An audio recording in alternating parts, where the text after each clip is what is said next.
Today, Romeo and Julieta, Capuleto, MEG, August 16. And Capuleto translates as gorilla thumb. Seriously. That's 53 gauge. That's not as bad as... Obviously, they Okay, not as bad is not a marketing term. Yeah, 53 gauge is... It's about as far as I can go. But, hang on. But let's talk about a few other things. And some positives. Linda Lovelace would hate these. Aroma cold. Nice aroma cold. Yeah, look, absolutely. We've got good feedback on these. I've had a few Oh, no argument. I mean, it's just... I know. Hey, but you know, we're dinosaurs. You and I are dinosaurs in the world of cigars. People are gravitating towards these things. So, you know, it's getting on... I mean, I doubt I've got a box aside for myself, and that's fine, but I doubt someone I'll jump into. I just don't enjoy the size. I mean, if it was a Corona Gorda, that'd be perfect. 46 gauge, perfect. 53 gauge, to me, it's just not comfortable. Maybe that's the way we grew up. Maybe it's just what we're used to. Draw? Well, firm. Firm? How firm's firm? Firm. I've got a backup one if you need one. Now that I've sucked on this one, I'm sure that'll do. No, we'll sell it in the shot 5 back discount. There's it there. Only kidding, guys, we don't do that. And in case you were wondering, Brisbane had a special on haircuts this week. I got the Clooney. What did he get? Try the draw on that from the foot up. That's better now. Is it? You're good? So once you actually do cut I just hadn't the got cap, quite... you're fine. Yeah. Damn. Okay. Come on, MacGyver. All right. I love the aroma cold, yeah? Draw cold. Yeah. Nothing? Any chance we can light them? It's going to be one of those reviews. We'll be back to you shortly.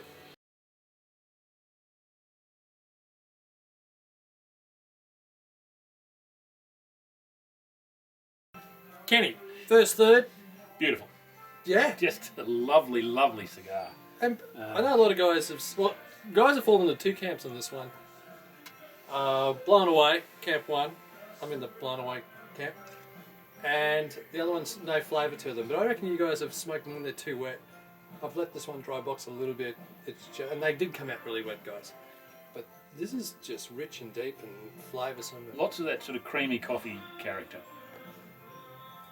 It's not big, powerful, rich, but it's just flavoursome rich. It's lots of flavours, but it's not. They're not big, powerful. It's medium, bold. just over medium bodied. Yep. But I do get those sweeter notes in there, in the fruitier notes, just a little bit on the edges. I can get your coffee. This is a very hoppy beer, and it's not doing this any favours. And if you weren't drinking your grandma's drink, I was going to open a bottle of fizz. Because I reckon a bottle of fizz would go. Well, actually, really do that well for the second with third. Do that for the second third. Well, we'll think about it. Well, not great. I mean, honestly. You're not drinking. Not drink till tomorrow. Well, I'm not opening No, this is top champagne for myself just for one glass. But I love the fact there was no rough edges going into this. No, so the opening third was a really flavoursome opening third. Coffee. Creamy coffee. Creamy coffee. Yeah. I'm getting bit of some spice. edginess of fruit, which I love in an R&J. But I haven't got any cherry yet. But it's just... I reckon there's a little bit. Just a little bit of that red cherry character. Well, if that's the case, that's what R&J should be. So you've got all the elements of a good cigar. And now we've forgotten how thick the gauge is at 53 gauge. That's right, yeah. We've forgotten it because it's... That's what I hate. That's what I hate about the LEs. You know, the Magnum 56 was so good, it made me forget the fact it was a 56 bloody gauge cigar. Yeah. But I hate the size of the cigar, but I love the flavour. Yeah. This one here is better. It's actually better in the hands of 53 gauge compared to a 56. No, I'd be happily But I've forgotten. This anytime. I've forgotten now that it's a 53 because the flavours are just tremendous. Back at the end of the second third.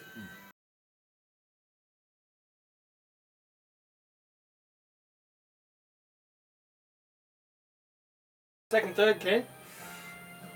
Well, if you had one complaint, it's pretty much that it's more of the same. Bit deeper. Mine's a bit... Maybe. Well, I'm getting more youthful characters.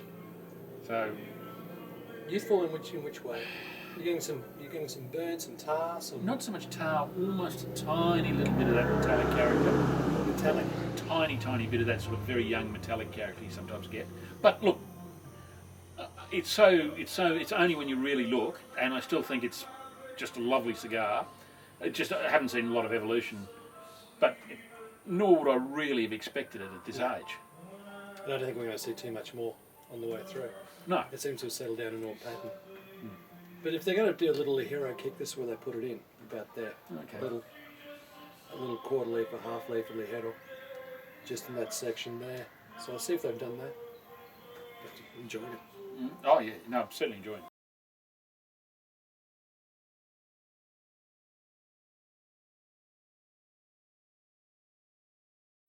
Welcome back.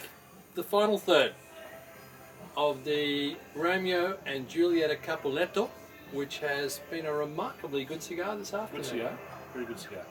I think Duke-like, if you're a fan of R&Js, if you're going to try to put a finger on this, the R&J Duke, and that took about 3 to 4 years, and this will be much the same. Yeah, I don't think it's smoking its best at the moment. There wasn't a great deal of complexity, and there wasn't a great deal of evolution. No. And the second half was more sort of pedestrian, young. Still getting harsh edges to it at all. Not harsh. I've lost a lot of that coffee-ish, and I've lost a lot of that Yeah. cherry note to it, which I know is going to come back as we put them down for a little while there. The wrappers are gorgeous on these. The construction's really good on these. The first third half was really good. Second third half's been okay. First third was a 94 for me. I'd have gone 96 first, but First third. the whole thing comes Back back to about 92, 93. Yeah, I'm 93, 94. Okay, so 92, 93, 93, 94. It's 93 is probably fair. 93 is a fair score, and it's a no-brainer 3-year, 4-year out. It's got enough legs for that. And I think you'll see a lot of that coffee and cherry just dominate over that period of time. Yeah. It's a pity they brought these out in 25s. I would have liked to have seen them bring them out in 10s, but we always make them available in split singles and that. So if you're going to take them, try one for now. But this is still, and you won't be disappointed in it.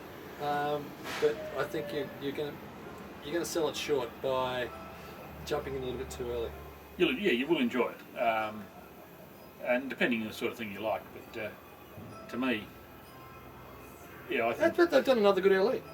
I think it is. Yeah. I mean, they really haven't screwed up the LE program for numerous years. I can't really remember the last bad LE that Monty we had. C's.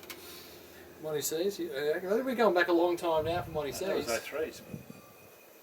They've had a couple of duds since then. But it's been good, and I think we've got a few more in the next couple of weeks. The Punch, a new Monte Cristo Dante. So we've got a couple of really good cigars coming through. Okay.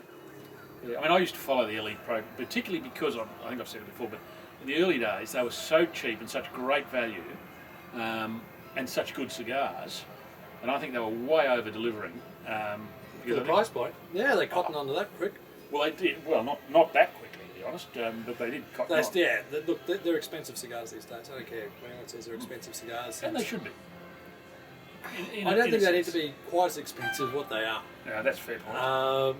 But in the main, if they can justify them making good cigars, like great cigars, some cigars of difference, they're going to get away with it. But they haven't dropped the ball in the last couple of years. I think they'll continue along that program. I'm happy with this cigar, R&J Capuleto. Very, very happy with it. I think it's going to go well down the track. I'm looking forward to trying the Monte Dantes again, but I think you're going to enjoy that one. I mean, you would say this is a plus for the program rather than a negative. Oh, cool. That's a great cigar. That's fine. Yep. I know exactly where that cigar is going. I mean, I've tasted this cigar in the past in that R&J lineup, and I know pretty much where it's going to head. So I'm happy with it from that perspective. And unlike quite a few of the limited editions, you do get the R&J. Yeah, I was so happy to see that cherry note come through, because they paid a little bit of attention to the blend, as they should. Yeah. That's what I liked about the Upman 56. It was Upman.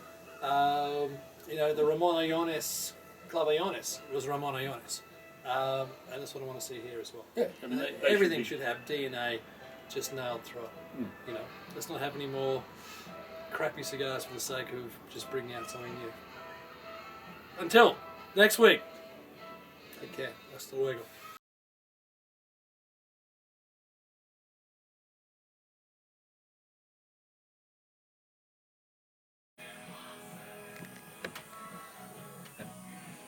That wasn't on. Well, it is now. Well, I'm stopping now. All I need is 3 minutes of conducting Springsteen. That'd go down real well. Look at FOH. Complete stuff up this week is Captain Chaos has arrived. brought the wrong Yeah, we're here for a breakfast camera meeting. stand. It's balancing up there for the Greg, I'd suggest you just put blooper no reel. remote control. Yeah, put blooper reel Nice work, at the Greg. start, and then just put the whole thing in, because that's what today is. Prep. He's forgotten the remote control. He hasn't brought the right connection, so he's done the MacGyver thing, and it's sitting balanced on something. I haven't even got my hockey straps, Greg. At some stage, that camera's just going to go whooshka, and you're going to be looking at the roof. Positives. Linda Lovelace would hate these. You know, she became a Christian advocate. Didn't you? I don't know. I never thought about moving into that sphere of adult entertainment. Well, you know, one of our Can we mates- just sorry? No. I forgot. No. We're on. Can we just get back to it? We're just talking about the Redskins. Oh, for all you Redskins supporters out there, I mean, some superb management. They are the most dysfunctional entity on the planet. We're going to move In on the Arsenal. history- We're going to move on Arsenal in a minute. Well, Arsenal look like Barcelona compared to the Redskins. They are just. It's okay, Ken. It is the Keystone Cops. It's okay. It's not okay. Enjoy your cigar. You've got to remember, I come from an era when the Skins. I mean, you expected them to win every time they went onto the field. They were. Well, they were wearing leather helmets back then. No. We're back to you at the, I know you got hit in the head too many times. Seriously. the end of the last. Do you want me to start stomping? No, when it falls the over? camera's going to fall over. Stop. Why is it flashing? Because it's not happy. Something's flashing there.